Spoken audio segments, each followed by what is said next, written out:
Olá, seja bem-vindo ao nosso webinário. Eu sou Alex Amarante.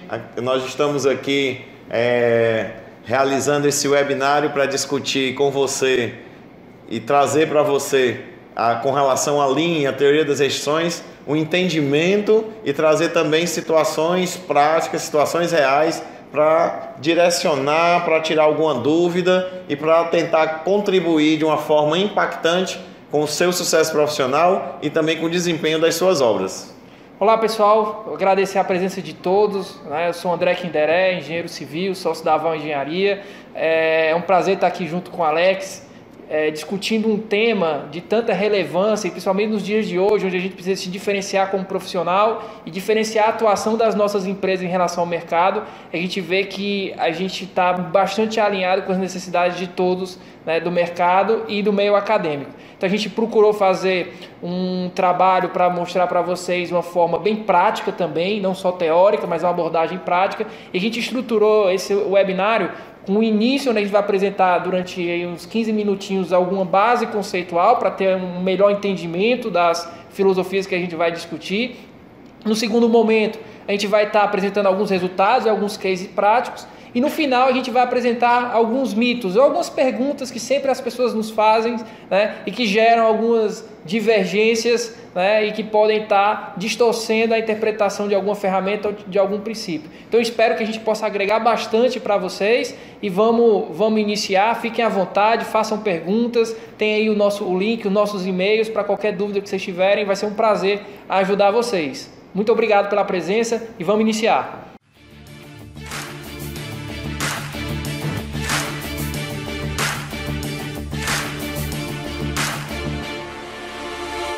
Então vamos iniciar contextualizando as duas teorias, como a gente comentou para vocês. Inicialmente conversar um pouco sobre a teoria das restrições. Existe uma coisa importante para a gente entender na teoria das restrições, que a gente chama de simplicidade inerente. E eu vou utilizar o sistema mais complexo que existe para a gente se alinhar com o raciocínio da teoria das restrições. E o sistema é um ser humano. Imagina um ser humano e um ser humano doente. Então é mais complexo ainda. Qual é a abordagem tradicional, que é o que normalmente acontece nas empresas?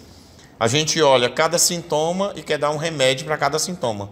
Então, por exemplo, esse cara aqui está com febre, tosse, dor nas costas, nos braços, espasmos musculares.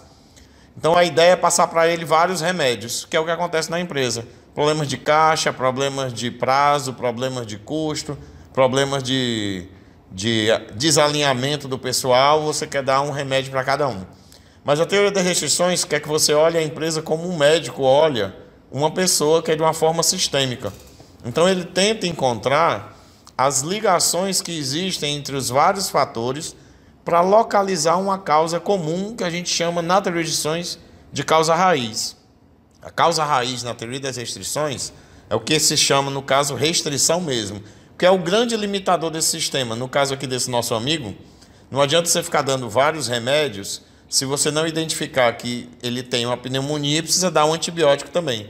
Ou seja, eu preciso encontrar a causa raiz que está criando problemas na empresa e que esse problema pode estar se manifestando em vários setores. Pode estar se manifestando no financeiro, no operacional, no comercial, etc. Tá certo? E como é que a gente faz isso? Bem, existem 5 passos para gerenciar as restrições. O primeiro é aquele mapeamento que a gente chama de identificar a restrição do sistema. O segundo é explorar essa restrição do sistema, ou seja, o que é que está me limitando? Então eu vou tentar encontrar uma forma de trabalhar com esse assunto melhor. Imagine que, por exemplo, você está querendo ser um maratonista. Então vamos identificar a restrição do sistema. Muito provavelmente o seu condicionamento físico é a primeira maior restrição do sistema que você tem nesse momento. Então vamos explorar. Então você tem que começar a fazer um trabalho com relação à sua alimentação, à sua dieta e alguma atividade física. E aí vamos subordinar, que é o terceiro passo, o resto é restrição. Ora, no seu caso, subordinar a restrição é reorganizar os seus horários. Então você precisa subordinar suas outras atividades para você ter um horário para se alimentar melhor e um horário para começar a ter atividade física. Depois é que nós vamos elevar a restrição. E o que é que significa? Investir, por exemplo, nesse caso, agora eu vou atrás de um tênis mais caro, ou de uma bicicleta mais cara, ou participar e começar a pagar um grupo.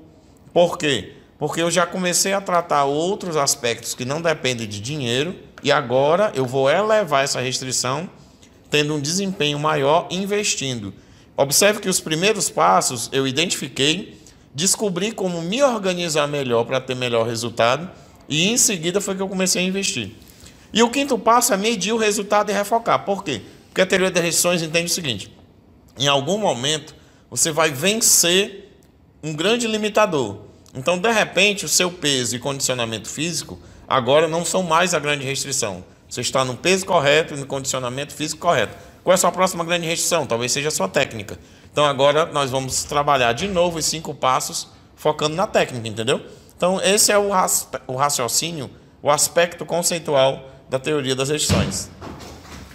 Então, pessoal, para a gente fechar nosso raciocínio em relação a essa abordagem teórica inicial, a gente agora vai falar um pouquinho sobre a questão do Lean aplicado à construção civil, né? E para chegar nesse objetivo da gente de aplicar, é muito importante que a gente entenda esse contexto histórico, de onde o Lean veio, quais foram os pressupostos que utilizaram para desenvolver o Lean, né? E esse histórico, né, esse início do Lean, a gente tem que puxar desde a época de Ford, né? O Ford, né, que eles chamam de sistema produtivo da Fordismo, ele foi o primeiro sistema de produção de alto desempenho, né, onde ele utilizou alguns princípios da administração científica, ele utilizou alguns princípios de Taylor, do Taylorismo, né? Ele também já foi um sistema focado em linhas de produção, com padronização entre as peças, em medições de desempenho antes e depois das aplicações das melhorias, né? O grande lance que a gente tem que entender nesse caso do Ford é o contexto onde ele estava. O sistema do Ford ele foi idealizado para altos níveis de produção, devido à alta demanda existente no mercado americano por novos automóveis. Então acabou que, como o mercado era maior do que a capacidade produtiva, o Ford não olhava tanto para o cliente, contanto que o lema dele é: o cliente pode comprar um carro de qualquer cor, desde que ele seja preto. Então isso acabou que fez um sistema altamente eficiente, mas que não olhava tanto para as necessidades do cliente externo, olhava muito para as eficiências internas, né?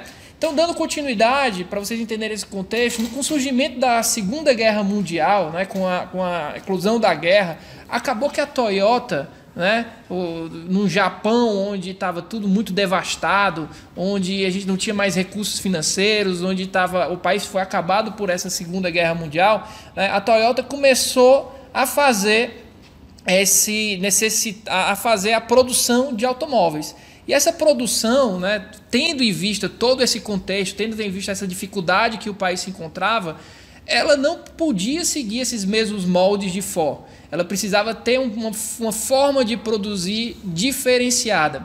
Foi aí que Taiichi Ohno, né, que é o grande idealizador do sistema Toyota de produção, que foi quem originou o Lean, desenvolveu esse sistema, né, com foco em eliminar todo o desperdício, redução máxima de estoque. Aí é que eu falo da importância de você entender o contexto. A Toyota não tinha fluxo de caixa para suportar altos níveis de estoque, né? A Toyota tinha que ter um sistema de variação, porque ela não tinha condições de ter uma planta para cada tipo de carro que fosse produzido, uma planta para caminhões, uma planta para sedãs. Então, isso acabou que fez com que ela tivesse que ter uma variedade muito grande, um balanceamento e nivelamento da produção, né? E ele precisava ser rápido, ter alta qualidade e ter um custo altamente competitivo para que ele pudesse competir de igual para igual com as grandes montadoras do mundo, tá? Então, esse é o contexto histórico onde surgiu o Lean. E assim, dentro do contexto da produção em massa, que é o sistema onde o sistema Ford se baseou, e durante muitos anos a gente utilizou esse sistema, esse paradigma para a produção, né, na construção civil e em várias outras indústrias. O modelo empresarial era bastante simples. Você olhava as entradas, que possuíam recursos transformadores, como máquinas, equipes de trabalho, tecnologia e recursos a serem transformados, matéria-prima, clientes. No caso de um webinar desse, vocês são clientes que estão entrando no processo e a gente espera que vocês saiam de uma forma diferente do que vocês entraram nesse nosso webinar, né? Então, isso passando por um processo, gera um produto ou um serviço final. O grande lance é que, como o Ford era muito focado em eficiências locais, é como se fosse, como o Alex comentou, como se fosse um médico que vendo um paciente com dor de cabeça, desse só um remédio para dor de cabeça e esquecesse de olhar o todo, né? Acaba que o foco de fora era muito voltado para as atividades de conversão. Isso fez com que todo um paradigma na indústria seguisse isso daí.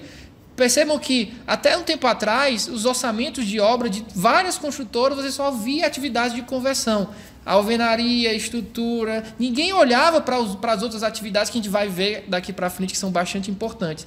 E também, em toda a indústria, o processo de conversão representa uma parcela muito pequena do processo como um todo. E acaba que as melhorias dentro desses processos de conversão não refletem numa grande melhoria no processo como um todo. E aí surgiram os princípios do Lean, né, baseado nessa análise, saindo da mentalidade, do paradigma da produção em massa, já entrando no paradigma da produção enxuta, onde o primeiro passo já quebra um grande paradigma de foco. Né? É você olhar para o seu cliente, você ter o olhar da sua linha de produção, olhando com o olho do cliente e perguntar: o que nesse meu processo agrega valor para o meu cliente final? Então esse é o primeiro princípio do Lean. O segundo princípio do Lean é o fluxo de valor. É você enxergar todo o fluxo, desde o insumo, da entrada do insumo até a sua etapa concluída, e olhar todas as atividades que fazem parte desse fluxo, mapear esse fluxo de forma que você consiga ter uma estabilidade mínima da sua produção. O legal é que esse fluxo, pessoal, muitas vezes as pessoas olham só para os fluxos, para os processos produtivos e esquecem os fluxos de informação, os fluxos de comunicação. Então o Lean passa a olhar para todos esses fluxos dentro dos seus processos produtivos. E quando você olha para todas essas etapas, olhando para os transportes, as esperas, para as atividades que a gente chama de atividades de fluxo, a gente começa a perceber que existem algumas delas que agregam efetivamente valor, que, como eu falei, representam um percentual muito baixo do lead time do todo, do fluxo completo.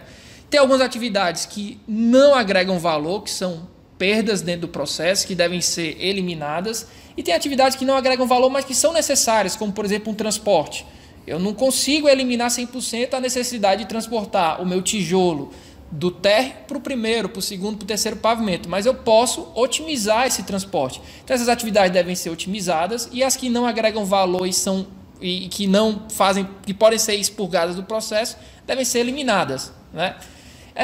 O terceiro princípio é o fluxo contínuo, é você fazer com que todo o seu processo produtivo ocorra com agregação de valor contínua, como o princípio fala, dentro de um ritmo determinado pela demanda do cliente. Isso eu vou falar mais à frente um pouco sobre isso, porque o nosso ritmo de obra é diferente do ritmo de uma fábrica, a gente tem que entender isso para aplicar o Lean, né? Um outro ponto importante desse princípio é o fluxo contínuo dentro de um lote unitário de produção, ou seja, com os estoques bastante reduzidos. E o quarto princípio, que é o puxar, sendo puxado por esse ritmo e uma etapa cliente puxando da etapa subsequente, da etapa predecessora a ela, né? Então sempre a etapa predecessora não vai empurrar, a etapa cliente é que vai puxar essa atividade puxar essa necessidade da sua predecessora. E o quinto item, que bate muito com a ideia da teoria das restrições, né, do último passo, que aí você está sempre melhorando, né, você está evoluindo. O Lean ele é uma espiral de melhoria. Você, na primeira rodada, quando você olhar o seu fluxo de valor, você não vai melhorar tudo de uma vez, você não vai conseguir ver o todo, você não vai conseguir ver todas as oportunidades de melhoria. Então você tem que estar sempre evoluindo o seu processo. E a última parte aqui dessa nossa explicação inicial é: André, como é que eu sei quais são as atividades que não agregam valor? Me dá uma dica para eu começar aí na minha obra e com essa lupa do Lean. Então o Taishi Ohno, que foi o criador do Just in Time, elencou 7 tipos principais de desperdício, né? Superprodução, que é você produzir mais do que o necessário naquele momento. A espera, você tem um operário esperando tijolo, esperando informação, esperando argamassa. Transporte, né? Processamento desnecessário, você ter mais passos do que o necessário para produzir alguma etapa de obra. O estoque é um grande desperdício. Movimentos, então o Lean ele entra nessa questão de quais são os movimentos que o teu operário está fazendo para produzir. É diferente do transporte. O transporte é referente à movimentação de cargas, movimentação de insumos. O movimento é um movimento do ser humano em si. E a produção de itens defeituosos. E, assim, depois, se vocês tiverem interesse, deem uma olhada nos livros que a gente vai passar para vocês, que esses desperdícios são ainda mais esmiuçados, né? O ONU fala muito que o principal tipo de perda é a da superprodução, que as outras são todas efeitos dessa causa raiz, que muitas vezes, por uma falta de balanceamento na produção, a gente está sempre produzindo mais do que é necessário naquele momento. Ok? Então, o próximo passo da gente falamos da teoria, né? Tanto eu como o Alex, a gente tem muito essa pegada de, não, a teoria ela é importante para você construir um raciocínio, mas é muito importante que você veja a aplicação disso no dia a dia, né? A gente tem muito esse compromisso com o nosso público, com os nossos alunos, né? Então a gente vai passar aqui para vocês como aplicar isso na prática, como no dia a dia das obras a gente pode estar conseguindo aplicar esses conceitos. O primeiro passo dessa aplicação, pessoal, tem a ver com o sentido da implantação, né? A gente tem que ter muito cuidado. Muitas pessoas perguntam: André, eu botei um Kanban na minha obra, sou Lean agora. Não, isso está errado, pessoal. O primeiro passo é você entender os conceitos. Você pode ter duas construtoras diferentes, as duas construtoras aplicando o Lean e usando ferramentas diferentes, porque cada sistema produtivo tem necessidades diferentes. Cada sistema, cada cultura empresarial vai gerar necessidades, interpretações dos conceitos, em princípios, e só aí chegamos às ferramentas. Então é muito importante que a gente tenha isso muito bem claro, né, dessa necessidade do entendimento do conceito, a interpretação em princípios, e só aí é que eu vou colocar as ferramentas. Então a abordagem de curto prazo faz a gente ir direto para as ferramentas, mas isso não é recomendável, né? Então, Alex, eu acho válido também tu falar um pouquinho sobre isso na teoria das restrições, né? No caso do Lean eu vejo muito isso, as pessoas, botei um Kanban na minha obra em cima de uma pilha de tijolos sem entender que o Kanban é uma ferramenta necessária para que o princípio de produção puxada seja atingido, para que eu consiga reduzir o meu desperdício, que é o conceito, e fazer com que eu tenha um fluxo de produção. Aí na teoria das restrições, a gente tem, a partir do conceito, como você já deve ter entendido, que o nosso objetivo é encontrar aquele limitador que está me atrapalhando a ter um desempenho melhor. Então eu preciso primeiro saber qual é a meta. Então, por isso vocês até vão ouvir falar daqui a pouco sobre um livro chamado A Meta, né? Então a primeira coisa em termos de conceito da empresa é descobrir qual é a minha meta enquanto empresa para entregar valor ao cliente, né? Isso é importante, esse casamento, esse entendimento junto com a Lean. E a partir daí a gente atua com aqueles princípios de localizar essa restrição e seguir aqueles 5 passos. Operacionalmente falando, uma ferramenta, aliás, 2 ferramentas bem conhecidas da teoria das restrições são a corrente crítica, algumas pessoas já conhecem, inclusive tem um livro com esse nome também, e um outro chamado tambor pulmão corda, que é um nome meio esquisito, engraçado, mas que é usado na área de produção. Então muita gente acha que quando cria o pulmão, né, o protetor das inseguranças, isso aí é aplicar a teoria das restrições, mas não é. Na verdade é uma ferramenta, assim como o Kanban é uma ferramenta do Lean, que também é utilizado inclusive em aplicações da teoria das restrições, mas que os conceitos é que são fundamentais. Os conceitos precisam ser bem entendidos para ser aplicados em qualquer situação. Então vamos lá.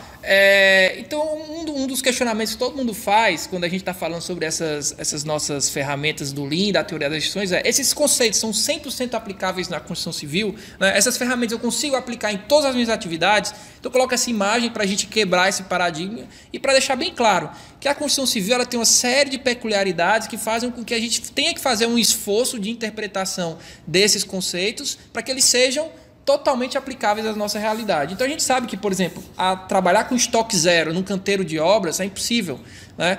Na Toyota, onde todos os fornecedores estão no entorno da fábrica da Toyota, ela consegue reduzir muito esse estoque. Mas na construção civil, a nossa fábrica não é fixa, ela é móvel, né? Então o produto é fixo e a nossa fábrica é que é móvel. Então isso faz com que a gente tenha que interpretar as coisas de uma forma diferente, né? Então eu vou falar sobre alguns princípios aqui. Então o primeiro princípio do Lean aplicado à construção civil seria o princípio do valor agregado, que é aquilo que eu falei, é você olhar, né, para o seu processo com o olho do cliente, entender o que agrega valor. Então hoje a gente, olhando para isso via produto, né, você tem essa onda dos co-living, né, co-working, smart homes, então tudo está agregando muito. Os hábitos urbanos dos clientes estão mudando e os empreendimentos imobiliários têm que mudar também, né? E aí sempre que eu estou mostrando esse princípio, as pessoas perguntam: André, mas eu trabalho na obra, eu trabalho no dia a dia da obra, eu não tenho contato com o cliente, então isso não se aplica à minha realidade. Aplica. Então a Toyota desenvolveu um conceito de clientes internos, ou seja, por exemplo, a alvenaria. Quem é o cliente interno da alvenaria? É o revestimento de gesso ou revestimento de argamassa. Se a minha alvenaria estiver fora do prumo, eu vou ficar com uma metalística maior. e aí eu não vou estar agregando, vou gerar desperdícios para o meu cliente interno. Então, se você começar a ter esse princípio do cliente interno em todas as suas atividades, você vai conseguir fazer com que todo mundo foque na mentalidade de agregar o máximo de valor para o seu cliente. Né? Então, aqui um exemplo de como a gente também pode ver essa questão dos fluxos dentro da construção civil, quando a gente começa a olhar para o fluxo de produção, para o fluxo de valor e mapear o quanto de melhorias e o quanto de resultado que a gente pode vir a ter. Então, um exemplo bem simples, numa obra de alto padrão, você tem que 40% do custo da obra é mão de obra, né? Isso é um número macro. Se eu considerar que 50% dessa mão de obra é de servente, eu já estou sendo bem otimista também, que esse percentual também é muito maior em algumas obras. E considerar que 80% do consumo dos serventes é transporte. Então, fazendo uma conta rápida, eu chego que 16% do custo de uma obra é destinado a transporte e movimentos. Então, vale a pena a gente olhar para esse nosso fluxo e enxergar com aquela lupa do Lean onde é que a gente pode estar evoluindo no nosso fluxo de produção. Né? Então, a gente começa a perceber que existem outras ferramentas necessárias para que eu faça um planejamento de obras eficiente. Não é só o cronograma. A minha restrição pode estar em outros cantos, né, como usando a terminologia já da teoria das restrições. Então, quando a gente começa a enxergar nosso fluxo de valor, a gente começa a ver a necessidade de estudar a nossa logística de canteiro, estudar nossos estoques mínimos e adotar algumas ferramentas como ruas de fluxo, como docas, ou seja, ver o fluxo de produção e atacar nessas atividades que muitas vezes a gente não está olhando, né, que são as atividades de fluxo, como eu falei lá no início. Certo? Alguns indicadores de fluxo em canteiro de obra. É legal você começar a medir isso, até alguns indicadores de distâncias. Como eu falei, a gente olha muito para indicadores de produtividade e não olha muito para indicadores de fluxo dentro da construção civil. Certo? E o Alex agora vai falar sobre também a parte prática dessa teoria das restrições aplicada numa obra. Né? Eu falei alguns exemplos aqui rapidamente, né, como o valor agregado, como você olhar para o fluxo de produção, e ele vai falar agora sobre a aplicação num cronograma prático de obra. E aí, como eu estava comentando com vocês, né, a teoria das restrições ela procura responder o que é que está me impedindo de atingir uma determinada meta. Então vamos ver aqui um exemplo bem prático na nossa área. Imagina aí que eu estou com uma determinada obra, que eu tenho vários serviços para fazer, e como vocês já devem saber, toda obra ela tem serviços que estão no caminho crítico e não estão no caminho crítico. Mas veja que a meta dessa empresa, nesse caso que eu estou trazendo para ti, não é terminar mais cedo, mas aumentar a rentabilidade dessa obra que ele foi contratado para executar. Então nós estamos olhando uma ótica financeira. O sistema que eu estou analisando aqui para a teoria das restrições é o sistema financeiro. Agora olha como é interessante, o sistema é financeiro porque eu quero aumentar a rentabilidade do negócio, e aí nesse caso, o que é que eu tenho? Eu estou analisando agora o fluxo de trabalho, né? E vendo o que é crítico e o que não é crítico. Porque o que acontece? Eu sei que se eu postergo despesas para o mesmo fluxo de receita, eu tenho uma rentabilidade melhor. Ou se eu antecipo receita para o mesmo conjunto de despesas, eu tenho uma rentabilidade também maior. Então, o que é que eu vou fazer agora? Olhando a teoria das restrições, eu vou entender que a restrição é o caminho crítico. Consequentemente, o caminho crítico ele está me delimitando o meu prazo de conclusão, e é o que eu não quero mexer, mas o que não está no caminho crítico está livre. Então, eu vou subordinar o que não é crítico ao que é crítico, buscando uma receita, buscando um retorno financeiro melhor. E aí, simplesmente, eu vou identificar que serviço eu tenho com alto custo, que não está no caminho crítico, e que eu possa postergar de uma forma segura, de tal forma em que eu aumente a minha rentabilidade.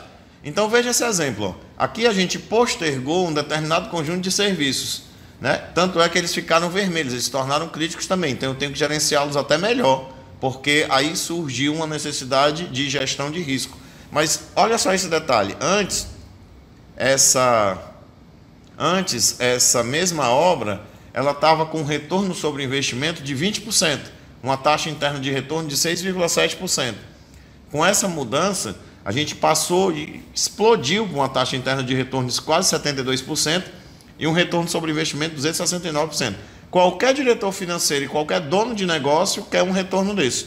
Então, a teoria das restrições, ela analisa várias coisas, desde que eu saiba qual é a minha meta. E aqui, no caso, a meta é melhorar o resultado financeiro sem atrasar o prazo da obra. Legal. Como o nosso objetivo é mais despertar a curiosidade de vocês sobre os assuntos, né? Num evento desse a gente não consegue passar todos os detalhes, a gente só deu uma pincelada e mostramos o potencial de ganho das ferramentas, né? Então, a gente está passando aqui alguma bibliografia, né, para que vocês possam depois dar continuidade aos estudos. A gente também se coloca à disposição para tirar alguma dúvida, para ajudar vocês nessa empreitada rumo à aplicação dessas duas técnicas de gestão que são bastante complementares, né? Então, aqui na Teoria das Restrições a gente tem a Meta, que é o livro base para a Teoria das Restrições, né? No Lean, eu gosto muito do livro do Taishi Ohno, que é esse azulzinho aqui, o Sistema Toyota de Produção, né? Que é um livro que você lê sem interpretações, é um livro que vem é puro, é do cara que inventou. Isso para a gente da construção civil é muito importante. Por quê? Porque a gente não pode pegar capas, a gente não pode pegar interpretações, a gente tem que ir lá beber direto da fonte para que a gente leve para a nossa realidade. Outro, já indo para uma parte também para alguns números, alguns potenciais resultados do Lean, né? Eu achei para vocês aqui esse gráfico, né, do Construction Industry Institute, né, que ele mostra que ele fez um levantamento, isso é um instituto americano focado em obras de construção civil, que o tempo não produtivo nas obras, e olha que as obras americanas são altamente industrializadas, né, são altamente com muitos equipamentos, mesmo assim o tempo não produtivo deles chega a 58% do tempo total. Então, com base nisso, a gente consegue enxergar um grande potencial de aplicação do Lean na construção, né? Eu, em algumas aplicações, trabalhando desde a gestão de logística de canteiro, trabalhando desde a elaboração das células de produção e dos cronogramas utilizando o balanceamento através da linha de balanço, e com algumas ferramentas de gestão visual, a gente já conseguiu chegar numa redução de custo de até 15%, né, em relação a obras onde a gente não aplicou a filosofia. Fora isso, né, eu estou falando de uma parte mais quantitativa, mas qualitativamente você tem um ganho de qualidade muito grande, né? Você tem um grau de estabilidade dentro do processo produtivo, de previsibilidade bem maior. Você tem aquela expressão, tem uma obra com Lean, eu vejo muitos gestores falando, a obra está na minha mão, né? Eu estou com o controle da obra, eu consigo acelerar, eu consigo diminuir, eu consigo fazer alguma mudança de rota. Por quê? Porque o Lean prega muito essa questão da transparência do processo produtivo, a capacidade de você enxergar o sistema, né, e dar as diretrizes e ele reagir conforme essas diretrizes.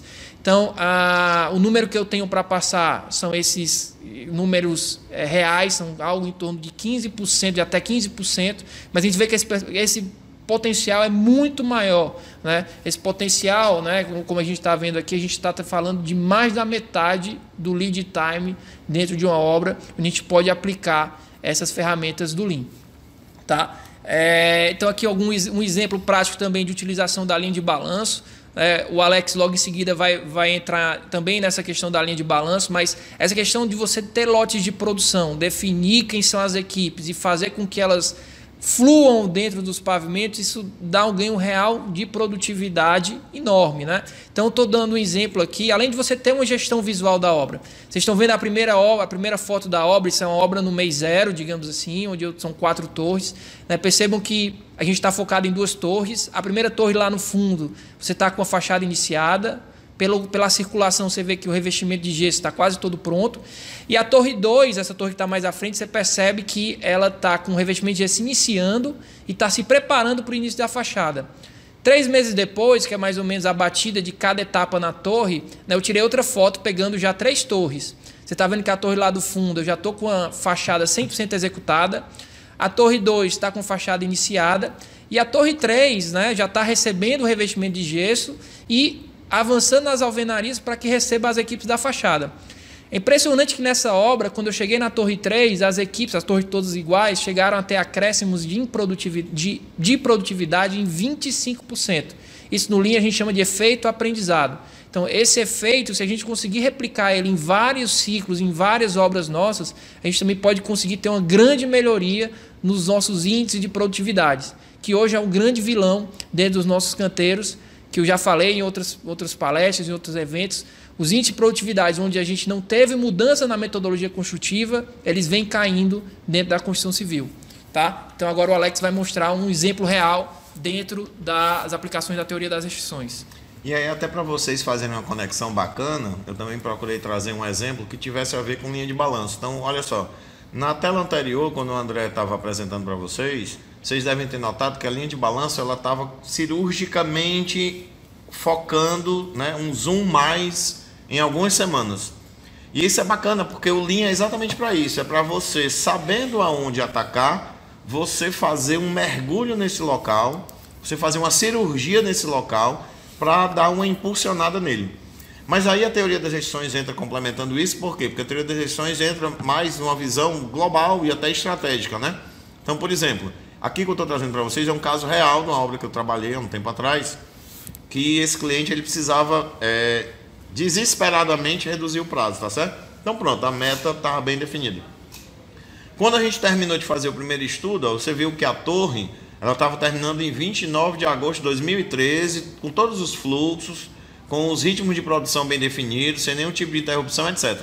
E aí o que foi que a gente começou a fazer? Aplicou a teoria das restrições para dizer o seguinte: aonde cirurgicamente entrar e acelerar, porque não adianta você querer acelerar todos os processos ou todos os serviços, isso vai ficar extremamente caro e também não vai trazer proporcionalmente o melhor retorno. Mas então, por exemplo, na primeira rodada, nós identificamos aqui aonde trabalhar e aonde mexer com os pacotes de trabalho, de tal forma que com essa alteração, a gente saiu, como você está vendo, ó, de 29 de agosto de 2013 para 2 de abril de 2013. Ou seja, aí a gente já ganhou praticamente 5 meses, né? Quase que 5 meses. Só que o cliente precisava de mais. Então, continuando naquele processo da teoria das restrições, ou seja, mediu e refocou. Mediu, resolveu? Ainda não. O cliente precisa apertar mais ainda. Então vamos lá, vamos reforcar. Então agora a restrição deve estar em outro local, não está mais no anterior. E é exatamente isso. Estava na pintura. E aí com isso a gente puxou para 30 de outubro. Então nós estamos falando de uma aplicação em que na prática a gente reduziu 10 meses o prazo de conclusão dessa obra. Imagina uma obra que tem um custo fixo médio de 80 mil reais, por exemplo. Nós estamos falando de uma redução de custo de 800 mil reais só na parte de custo fixo. Ninguém está discutindo nem outros benefícios ainda. Então, essa é uma forma de entender que a teoria das restrições ela não é um ferramental que está preso a um contexto, não. Ela é uma filosofia que você pode aplicar a diversos contextos e, consequentemente, aberta a qualquer ferramental que seja útil nesse contexto que nós estamos trabalhando. Como, por exemplo, a linha de balanço e operações de otimização, como o André falou, né? Sugeridas lá pelo ONU para otimizar o processo de execução, entendeu? E aumentar a produtividade. E aí, pessoal, para a gente finalizar, a gente escolheu aqui alguns mitos, né, que existem e que a gente quer quebrar aqui com vocês para a gente conseguir evoluir nas nossas obras. O primeiro deles, né, Lean e teoria das restrições são metodologias excludentes. Então a gente percebe muitas pessoas falando, eu uso o Lean, não, mas eu não quero saber da teoria das restrições. Pessoal, o verdadeiro ganho disso daí está em o gestor saber o que tem de bom em cada uma das duas teorias e conseguir mesclar para ganhar o máximo de valor com isso. Vocês percebem que quando o Alex falou no exemplo dele, o primeiro passo que ele disse, o meu cliente precisava reduzir o prazo da obra. Então, ele olhou para o processo sob a ótica do cliente e a partir daí ele aplicou a teoria das restrições. Então, essa questão de excluir, de utilizar A ou B, né, isso só quem perde é o gestor do processo. A ideia é que ele consiga mesclar as teorias e chegar no seu sistema de produção, que se adapte à sua cultura empresarial e às suas necessidades. Né? Alex, tem alguma coisa aí para comentar? Eu só deixar um recado para vocês, que é assim, tem uma frase atribuída ao escritor americano Mark Twain, que diz o seguinte, ele fala assim: quem só tem martelo, para onde olha só vê prego. Então, pelo amor de Deus, não seja gestor, não seja engenheiro, não seja técnico, seja arquiteto, que tem só um martelo na mão, não. Você tem que ter um martelo, você tem que ter a serra, você tem que ter a trena, você tem que ter tudo, a régua, para quando você olhar para a situação, você saber que ferramenta utilizar, entendeu? Então, pelo amor de Deus, não faça eu e o André passar essa vergonha, não, porque você está assistindo o nosso webinar aqui, Então você tem que entender que você precisa ter de mais ferramentas e tem que ter a habilidade de trabalhar com essas ferramentas. Legal. Então o segundo mito é a aplicação de técnicas de planejamento é somente relacionada a conhecimentos teóricos.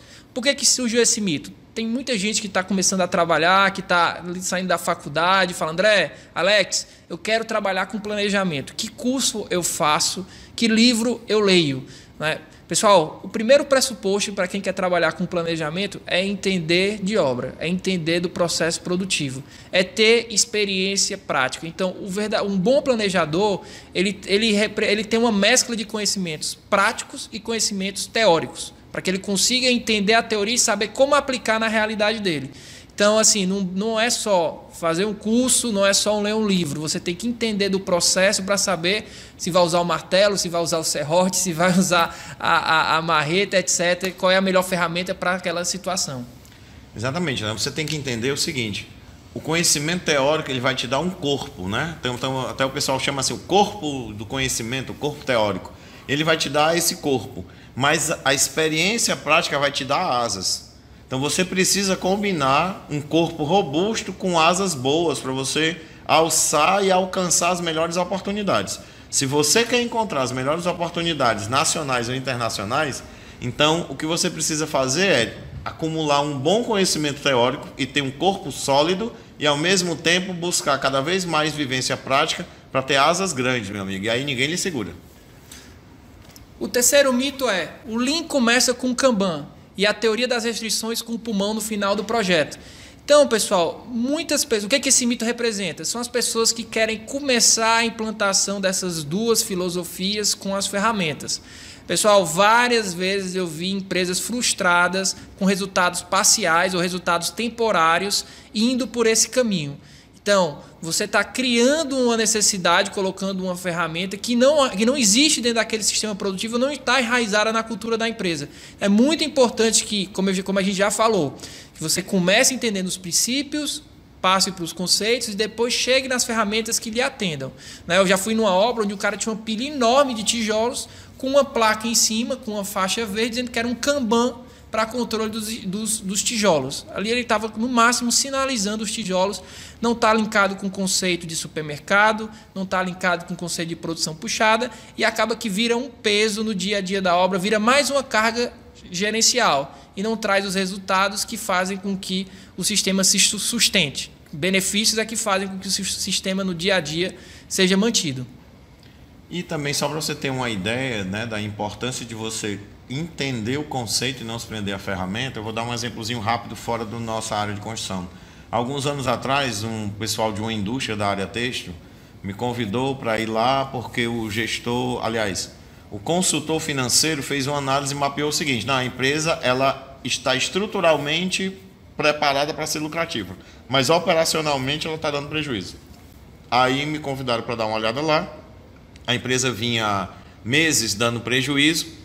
Em 45 dias, é incrível, mas em 45 dias a empresa virou e começou a dar lucro, né? Porque a gente começou o trabalho no meio de um mês, passou metade do primeiro mês, passou o segundo. Quando for apurar o resultado depois disso, ela começou a dar lucro. E olha, a gente mexeu em políticas, né? Em regras. Existiam regras dentro da empresa que a gente apresentou e mostrou que essas regras eram restrições. Os donos da empresa concordaram que precisavam mudar três regras, e a partir daí eles começaram a ter lucro. Para você ter uma ideia do que é a força quando você entende o conceito e não está preso a uma técnica, não está preso a uma ferramenta. E o legal disso que o Alex falou, que linka exatamente com o nosso mito. Como aplicar isso em tempos de crise? Todo mundo fala, isso tem algum investimento alto em ferramenta, em capacitar. Não, você percebe que você, bastando, entendendo, estudando, né, a implantação não requer um imobilizado, equipamentos novos, são ações simples. Ele falou aqui de política da empresa, ele não falou aqui em comprar uma máquina e fazer uma importação e mudar uma planta da fábrica. Não, então essas ferramentas, essas filosofias são simples, fáceis e não representam grandes custos para as empresas, né? Então, vou trazer aqui até um exemplo de uma empresa que começou a trabalhar com Lean quando a gente estava fazendo um trabalho de planejamento estratégico. Né? Imagine aí que essa barra verde mais clarinha, né, é o resultado previsto para a empresa em relação a receitas no ano, e a barrinha verde mais escuro é o resultado referente ao ano 2. Imagine que no ano 1 ela teve a receita de 100, um custo de 90 e um lucro de 10. E aí ela queria, não, eu preciso dobrar o meu lucro, eu preciso aumentar meu resultado, minha empresa não está se viabilizando, e isso em números absolutos. E no ano 2 ele pensou, não, então basta eu dobrar minha receita, que eu vou dobrar meus custos, mas também vou dobrar meu lucro. O problema é que no mercado imobiliário, já pensou você chegar hoje, no cenário que a gente tem, e projetar um aumento, você duplicar o seu VGV de um mês, de um ano para o outro? Isso é impossível, é meio utópico uma empresa projetar isso daí.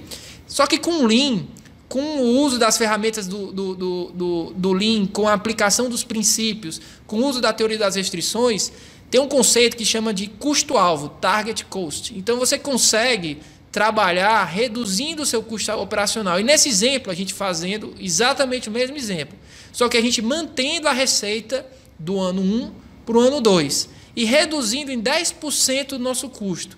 Veja que o nosso lucro quase que dobra nesse exemplo. Então, assim, é muito melhor você reduzir o custo em 10% do que aumentar 100% da sua receita. Isso está muito mais alinhado com a situação do nosso mercado do que essa questão, como eu estou chamando aqui, de aumento de lucro tradicional.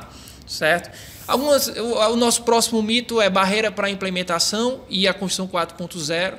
Então, a gente percebe que a barreira para a implementação dessas filosofias são barreiras culturais. Isso aí, junto com esse arcabouço teórico, tem tudo. Você vai ter que, o gestor tem que ter um conhecimento muito forte em gestão de pessoas, né, em liderança, para que eles façam com que os subordinados, que os operários, que os gestores entendam e comprem a ideia, porque se eles não comprarem, realmente você não vai conseguir ter o resultado que você está buscando. E você percebe que a adoção de soluções 4.0 passa pela mesma dificuldade do Lean e da teoria das restrições, que é a cultural. E veja bem, quanto mais a gente evolui, mais você tem que estar preparado para entender conceitos, para analisar cenários e tomar decisão. Porque os big datas aí da vida estão chegando e estão tomando espaço também na construção civil. Realidade virtual, internet das coisas, inteligência artificial. Então, tudo isso está cada vez mais perto da gente. Não pense que a construção civil está imune a isso. Pelo contrário, só a impressão 3D já é uma disrupção para arrebentar muita gente, muita empresa. E você, para continuar se destacando no mercado, você tem que ser uma pessoa, um profissional que tenha a capacidade de analisar as coisas e tomar decisão.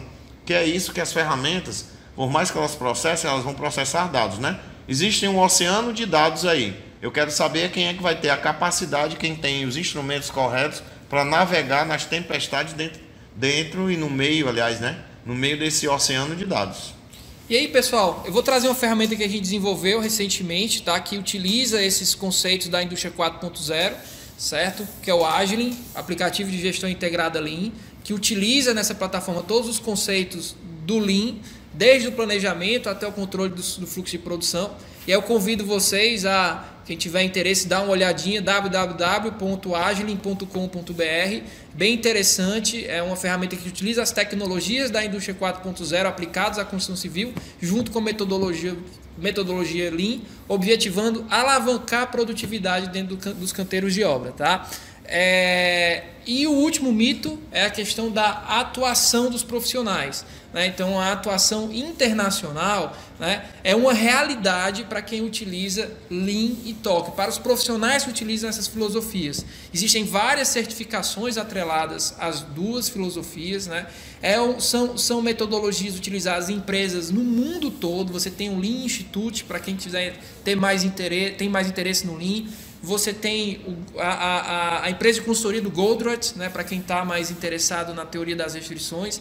E como você tem essas certificações internacionais, elas têm uma validação muito forte e quem tem esse tipo de certificado consegue ter uma atuação grande em empresas fora do país, né?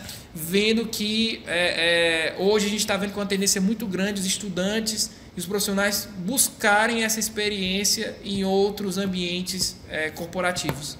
E vocês percebem, já devem ter notado, que o pessoal de TI, por exemplo, tem muita facilidade de alcançar oportunidades internacionais. Muito provavelmente você deve ter um conhecido, um parente e tal, que, por exemplo, já teve a oportunidade de viver no mercado internacional. Eu tenho vários conhecidos e tenho parentes também. Agora, olha o que o pessoal da TI já percebeu. Dá uma olhada no currículo dos caras. Os caras têm 3, 4, 5 certificações internacionais. Por quê? Porque aí o empregador, o contratante lá fora, sabe o tipo de formação que ele tem. O que nós precisamos despertar é para isso também, né? Então, corra atrás, pegue certificação internacional no Lean, pegue certificação internacional Teoria de Decisões, pegue certificação internacional da ACE, que é uma entidade internacional de engenharia de custos, e assim por diante. Pegue certificação internacional do PMI, que é na área de gerenciamento de projetos. Ou seja, comece a montar também esse seu currículo, né? Eu diria o seguinte: a gente tem que ficar agora parecido com aquele general de filme americano, quando o general entra na sala do presidente, o peito do cara é cheio de pontas de estrelinhas, né? Um quadradão cheio de recortes, cada recorte daquele é uma estrela que o cara recebeu. Você tem que colocar agora essas certificações nos seus peitos também, se você deseja ter sucesso num nível internacional. E olhe que para ter sucesso no nível internacional não é só uma questão de você sair, não. Os grandes projetos, as grandes obras do Brasil vão continuar sendo e cada vez mais serão trazidos por empresas internacionais ou empresas que atuam globalmente. Então você vai ter que ter essas certificações também. Então te levanta aí, cria coragem, vai para cima, começa a estudar e vai atrás dessas certificações, porque só quem vai ganhar isso é você. Muito obrigado por você ter ficado conosco. Nós realmente esperamos que aquilo que a gente apresentou agora para você crie um bom diferencial na sua carreira. É aquilo que a gente estava falando. Vá em frente, absorva esses conhecimentos, absorva outros, né? Você tem todo um mundo inteiro de oportunidades à frente. Se inclusive você quiser, como a gente falou no finalzinho, optar por alternativas e oportunidades internacionais. Nós optamos nesse nosso webinário já deixar gravado para você, porque assim facilitaria, porque nós sabemos que, como nós temos pessoas que se inscreveram de vários lugares do Brasil, o deslocamento nesse horário pode comprometer um pouco a condição de assistir. Então talvez algumas pessoas perdessem o começo. Como você viu, o começo, a parte conceitual é fundamental, sem ela você não entenderia o restante.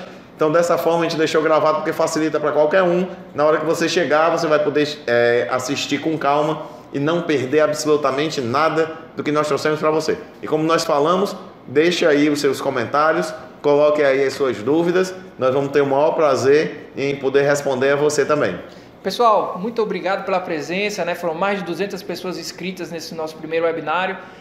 Como fala o princípio do Lean, a gente espera ter agregado valor para vocês, são os nossos clientes, né? A gente espera ter despertado o interesse e ter conseguido cumprir com nossos objetivos, né, nessas nossas exposições, com cases práticos, não ficando só na teoria.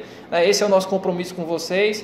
E a gente está planejando uma série de outros webinários para que a gente consiga evoluir em conjunto e estar sempre passando o que tem de mais moderno, o que tem de mais novo aplicado na indústria da construção civil. Muito obrigado e até a próxima. É isso aí. Então, veja você também aquilo que você aprendeu hoje e aplique na sua vida, né?